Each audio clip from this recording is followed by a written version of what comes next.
Brasil contra sistema podre, carcomido e comunista. É isso que importa. Eu estou do time Brasil. Quero o bem de São Paulo, quero o bem do Brasil. Estou contra comunista e contra centrão fisiológico podre. E vocês? Vamos lá e vamos começar falando então de eleições municipais em São Paulo. Tivemos hoje mais um debate, foi o penúltimo, aliás, agora Sol da Globo na quinta-feira e acabou. É a última semana de campanha, domingo teremos as eleições e a gente separou aqui em 2 vídeos o que houve de principal nesse último debate, nesse último encontro entre os candidatos. 4 deles, aliás, estiveram reunidos: Tabata Amaral, Pablo Marçal, Ricardo Nunes e Guilherme Boulos. Vamos ver o que aconteceu de mais importante. É o candidato Ricardo Nunes. Candidato, em outubro de 2021, o governo Bolsonaro editou uma portaria proibindo a demissão de pessoas que não se vacinassem contra a Covid. Em novembro, o senhor deu uma entrevista à Globo News dizendo que manteria a demissão de 3 servidores da prefeitura e chamou a portaria de muito inapropriada. A entrevista está gravada, é possível assistir na internet. Agora, na campanha, o senhor disse que não demitiu ninguém por causa de falta de passaporte da vacina. Em qual versão o eleitor deve acreditar? A pandemia começou tem 5 anos, vai fazer em 5 anos. Evidentemente, todo o processo você vai aprendendo, vai acertando. Não existe problema nenhum com relação a você ter humildade de ir ajustando e poder fazer aquilo que a gente aprende durante as ações. Nesse momento. A pandemia foi uma grande tragédia que afetou a todos nós. Alguns mais, a outros menos, mas todos sofremos muito. E o Brasil deu muito azar de ter um presidente da República extremamente ideológico e que fez com que a vacinação da nossa população fosse atrasada. Presidente esse, na época Bolsonaro, que inclusive defendeu cloroquina e outras coisas que não funcionam. Mas São Paulo deu sorte. Deu sorte porque naquela época o nosso prefeito era Bruno Covas, que teve coragem e independência, quando necessário, para se contrapor ao presidente da República e também ao governador de então, que era o Dória. Infelizmente, Bruno Covas não está mais aqui. E eu fui pega bastante de surpresa quando eu vi o Ricardo Nunes, que está já há muitos meses em busca do apoio de Bolsonaro e de seus aliados, mudar de ideia e dizer que agora é contra o passaporte da vacina. Eu trago isso... Você que tem um CNPJ na cidade de São Paulo, já lembra como essa prefeitura tratou você? E você que é trabalhador, muitos de vocês não conseguiram recolocação no mercado de trabalho por conta da forma que foi conduzido aqui. E é bonito ver alguém falando que aprende com erro e muda essa rota. A verdade não foi essa. A verdade é que essa mudança da postura do Ricardo Nunes foi nas últimas semanas, porque deputados federais cobraram isso dele e ele ignorou esses deputados. Uma delas é a Zambelli. Ninguém acerta em tudo. Não existe mudança de posicionamento. Nós fizemos uma grande ação durante a pandemia, nos tornamos a capital mundial da vacina. A única questão é que hoje eu vejo que não existe sentido você ter que usar um passaporte para ir numa igreja, para entrar num restaurante. São essas questões. E a gente precisa entender. Aquilo era um momento novo, ninguém sabia lidar com aquela situação. Nós fizemos a lição de casa, temos consciência de que foi feito o que era preciso. É só uma questão de ter humildade e de aprender com as situações. Somente isso. Agora, bom dia, candidatos.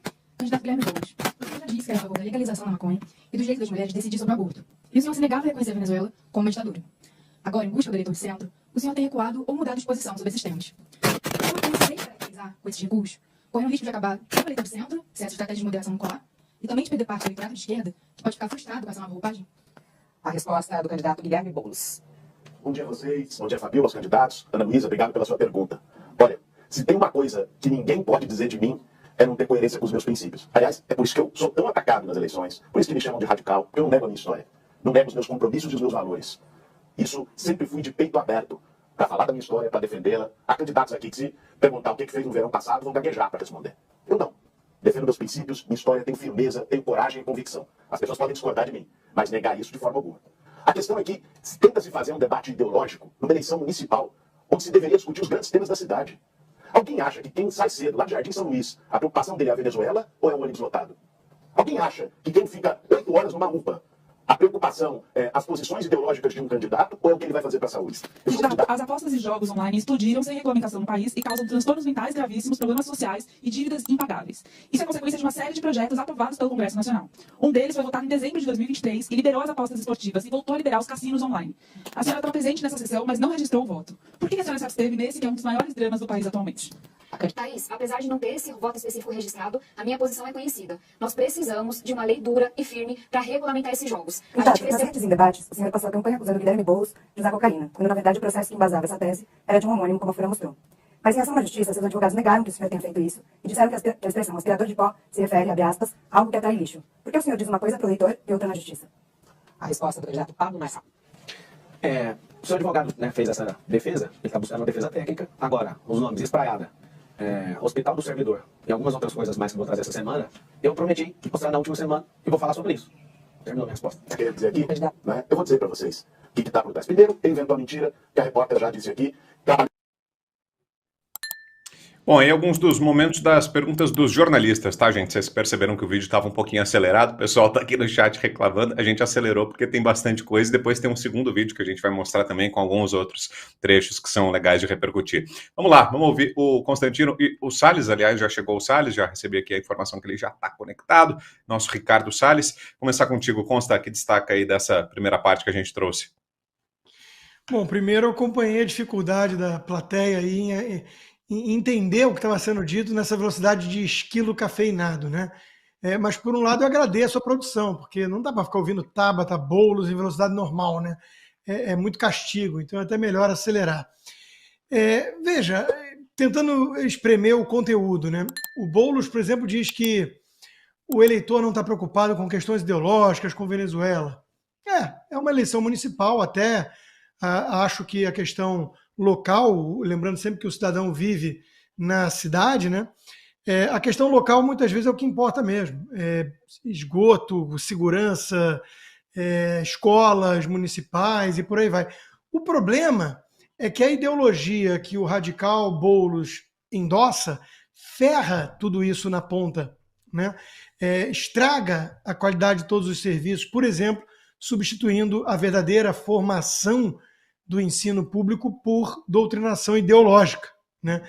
E ele diz que não muda, é coerente e por isso é tão atacado. Mentira!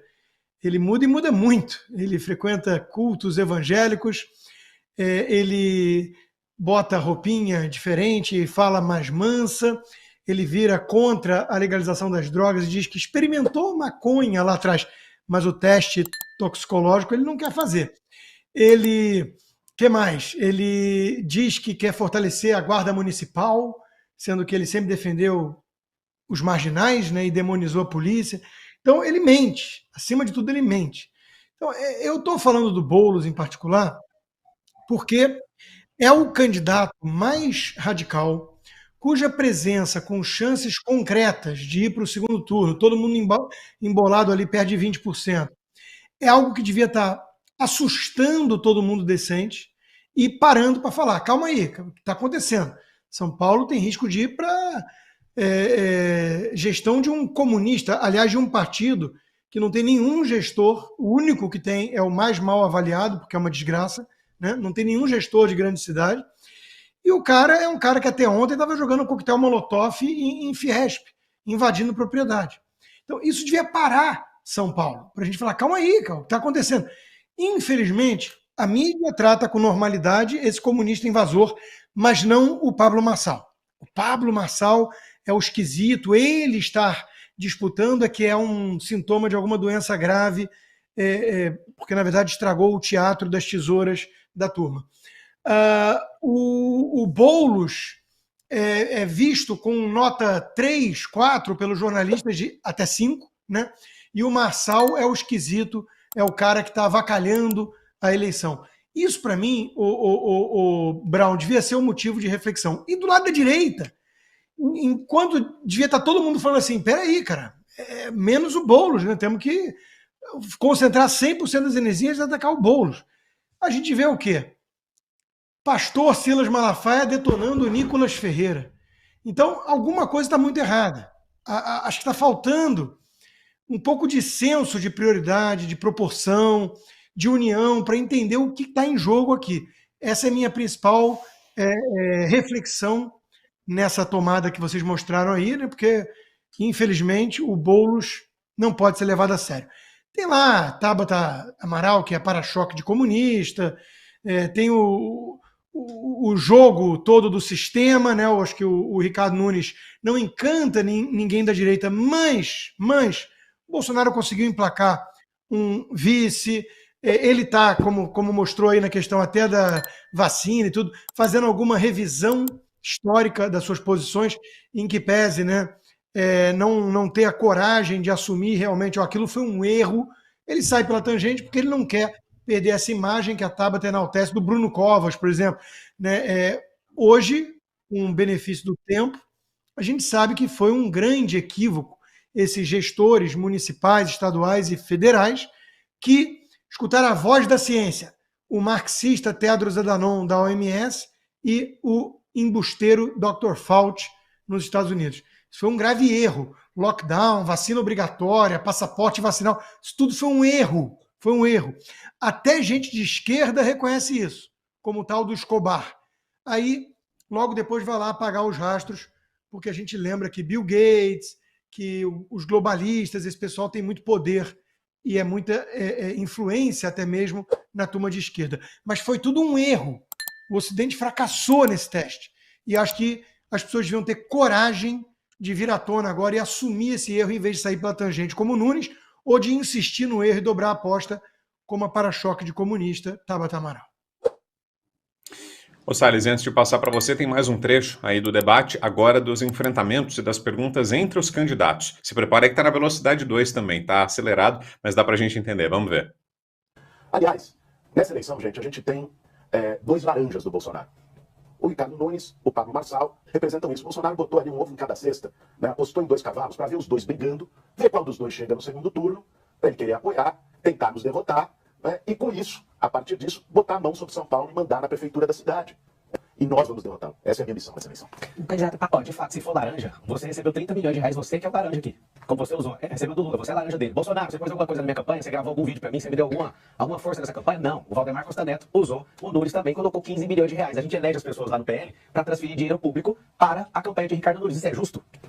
Ricardo Boulos, como que é pra você ser um socialista, comunista, do consórcio comunista do Brasil, e não negou com a própria boca, fica fazendo brincadeirinha com isso, ser o candidato mais rico aqui nesse debate? Como que é aquele que defende as causas dos mais pobres hoje com o seu dinheiro, com o dinheiro público, bateu o teto eleitoral, não sei se ele chegou aos 67, mas a 66 milhões de reais contra a campanha do Anosa, com 4 milhões só de doação de pessoas que podem ajudar. Com o seu dinheiro, ele é o candidato mais rico. Só isso que ele deixar aqui. O candidato que defende a pobreza é o candidato mais rico aqui no Brasil. Ele teve a coragem de falar sobre meu pai, que sim, eu perdi pro suicídio, eu perdi pras drogas, quando eu era adolescente ainda, porque achava que assim ia conseguir me desestabilizar. Essa é a imagem que tem das mulheres, né? Se é baixinha, se tem a voz mais mansa, que qualquer um vai conseguir comandar essa mulher. Mas olha só que surpresa. Justamente a mulher no debate é a adulta da sala. Olha só que surpresa. Justamente a mulher, que muitas vezes sofre tanto preconceito, tá aqui falando de proposta e batendo de cara com cada um desses marmanjos que não conseguem responder minhas perguntas e que não conseguem endereçar perguntas a mim. Sabe por quê? E sabe por que eu não fico esbravejando sobre a minha fé? Porque eu não preciso. A relação que eu tenho com Deus é com Deus. É com a minha comunidade, é com a minha igreja. E eu aprendi... Você entenda que o esforço da Tata é de parecer a mais sábia, ela é mais inteligente, só que a sabedoria dela é mais baixa. Por quê? A sabedoria envolve experiência. E o fato dela ficar esbravejando, como se ela fosse a tia do colégio aqui entre nós, ela quer provar pra você que é mulher. Ô, Tabata, se mulher votasse em mulher, você ia ganhar no primeiro turno. A mulher não vota em mulher, a mulher é inteligente. Ela tem sabedoria, ela tem experiência, ela olha pra você e vê você sempre nesse embate, vai votar em você. Se fosse isso, pobre votaria em pobre. Negro, ia votar em negro. Uma fala preconceituosa do Pablo Marçal, insinuando que quem vota em mulheres teria menos inteligência. Lamentável. Triste ouvir isso de alguém que quer governar a maior cidade do Brasil. O Pablo Marçal, no seu plano de governo, não tem nenhuma proposta concreta para pessoa com deficiência. E o que tem na internet assusta bastante, porque ele humilhou uma mulher que estava numa cadeira de rodas, dizendo que ela só não andava por força de vontade. Então eu queria lhe dar a oportunidade para se desculpar e para dizer o que de concreto você defende para as pessoas com deficiência. Concreto. Seu plano de governo é brilhante, o problema é que não vai ser executado, você não vai vencer a eleição. Sobre o que eu fiz ali foi uma oração, eu sou cristão, nunca vou negar a oração para uma pessoa. Ricardo Nunes, por favor, eu não vou tocar nesse assunto se você explicar ele em definitivo, porque você não responde nenhuma pergunta que qualquer um dos candidatos fazem para você. A pergunta é, por que a sua esposa registrou um boletim de ocorrência por violência doméstica? Segundo, por que você nega essa operação da Polícia Federal em curso em relação a você e familiares terem recebido dinheiro da máfia das veredas e mais de 100 pessoas foram indiciadas? Por favor, escolha uma das duas. A resposta com o candidato Ricardo Nunes. Olha, o Pablo Henrique. Ele sabe o que é Pablo Henrique? É o que está lá no inquérito da Polícia Federal, que ele foi condenado. Eu sou casado há 27 anos. 27 anos. Eu amo minha esposa, nunca levantei um dedo para ela. Como você é baixo, cara. Como você é baixo. O que tem de verdade, inclusive tá rodando aí na internet, é que até aquela situação que o Lula Lima foi agredido, ele armou antes, rasgando lá, o advogado dele rasgando. Tá o vídeo, tá sendo publicado, tá rodando aí, e fazendo pro cara falar que foi agredido. Esse cara é só mentira, é só mentira. Falou que o Trump mandou carta pra ele, é mentira. Foi lá pra Camisungo, na África, pessoas humildes. Esse cara em 2019, pessoas pobres, foi lá fazer vídeo, fazer filmagem, dizer que ia fazer 300 casas, arrecadou mais de 4 milhões e meio das pessoas de boa fé, sumiu com dinheiro, fez só 1,5 milhão de investimento, tem 26 casas lá feitas, as pessoas lá até hoje nas casas de lata. Isso é uma farsa. Isso é uma farsa. Envolvido com tudo que é de coisa ruim de PCC. Olha, cara, vamos elevar o nível aqui. Vamos elevar o nível. Respeito a minha família, 27 anos de casado, amo a minha esposa. Desculpa por tudo isso que a gente está passando. Mas vamos superar. Eu te amo, meus filhos. E a gente vai se livrar desse cara que está ganhando só em rejeição. Pablo Marçal, e a palavra. A gente vai se livrar desse cara, é uma ameaça de morte? De novo. Não, você não tem que responder, porque você é macho aí agora, abre o seu microfone e fala. A gente vai se livrar desse cara, é uma ameaça de morte? Já que você falou em verdade, Ricardo, tem uma série de questões sem resposta aqui. Você, infelizmente, deixou pouco tempo. Vamos ver se você consegue, nesse tempo final, responder alguma dessas questões. Os inquéritos da máfia das creches que você está sendo investigado. Insiste em negar, mas tá, gente. Isso é reportagem, basta as pessoas pesquisarem. Tá. Você sabe o risco que isso tem. Que não é só para você, é para São Paulo. É uma investigação grave. Inclusive, utilizando, num dos casos, uma acusação de utilização da sua esposa como laranja. Bom, então mais alguns momentos do debate. Ricardo Salles, queria te ouvir, Salles, sobre tudo isso que a gente acompanhou. Está repercutindo muito essa fala do Marçal aí sobre mulheres. Será que foi deslize dele mesmo? E no caso do Ricardo Nunes, parece que ficou comprovado aquilo que o Marçal falava, né? Que ele não responde a pergunta sobre esse assunto, foi lá e não respondeu mesmo, né? Desviou, saiu pela tangente, não tocou no assunto nem do boletim de ocorrência da esposa, nem dos pagamentos na conta da esposa e da filha, né, Salles?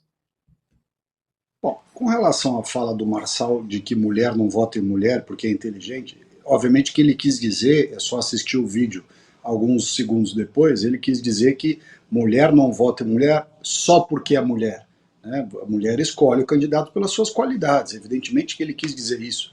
Né? Que ele errou na hora de colocar a palavra, mas está claro que ele está querendo dizer isso, que mulher não vai votar numa mulher só porque é mulher, vai votar eventualmente numa mulher se a mulher tiver qualidade. Se ela não tiver qualidade, ela não vai votar em mulher.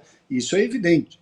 Aliás, essas discussões de se a mulher vota de um jeito, o homem vota de outro, eu acho essa discussão meio sem sentido, porque a pessoa inteligente, ela não deixa de votar em alguém ou passa a votar em alguém porque esse alguém é homem ou mulher. Simplesmente isso não existe. Se você tem um candidato qualificado, preparado, inteligente, que seja mulher, uma candidata, você vai votar. Se você tem uma candidata mulher que é despreparada, desqualificada, você não vai votar, ainda que seja mulher. Então essa discussão é absurda e está clara que ele não falou isso da forma que está sendo explorado na internet. É evidente que ele não falou isso.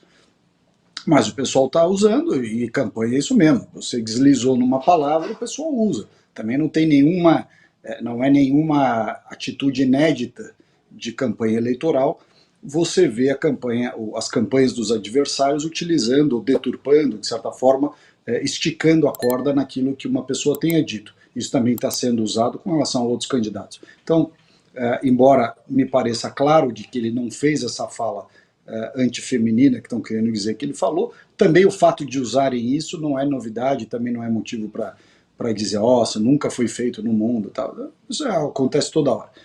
Por outro lado, o que chama a atenção é o seguinte, essa história aí de que o rasgou a camisa do outro, que o advogado rasgou a camisa, vamos admitir por hipótese que ele tenha mesmo rasgado. A imagem para mim, eu assisti, não ficou claro isso, mas vamos admitir que ele tenha rasgado para dar uma impressão de que foi agredido e tudo mais.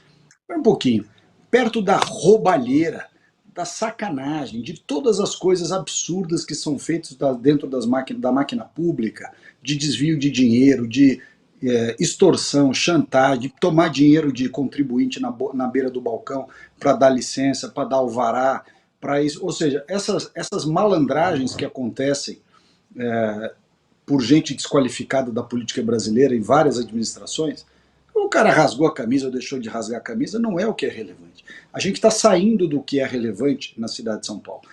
O que é relevante para ser discutido na cidade de São Paulo é o fato de que, há anos, isso não começou na administração do Ricardo Nunes, há anos, né, a máquina pública está entregue aos grupos de interesse. E isso você vê quando o Boulos pergunta, quando o Marçal pergunta, eu acho que a Tabata perguntou também, ali eu não consegui prestar atenção porque estava muito rápido. Mas o Ricardo não responde essa história da máfia das creches. E, evidentemente, tem outros problemas. Né? Eu quero lembrar aqui, quem está nos assistindo, a subprefeita da Lapa foi presa em flagrante por corrupção. O chefe de gabinete da Moca foi preso, ou foi indiciado, agora não me lembro, porque recebeu propina via Pix na própria conta.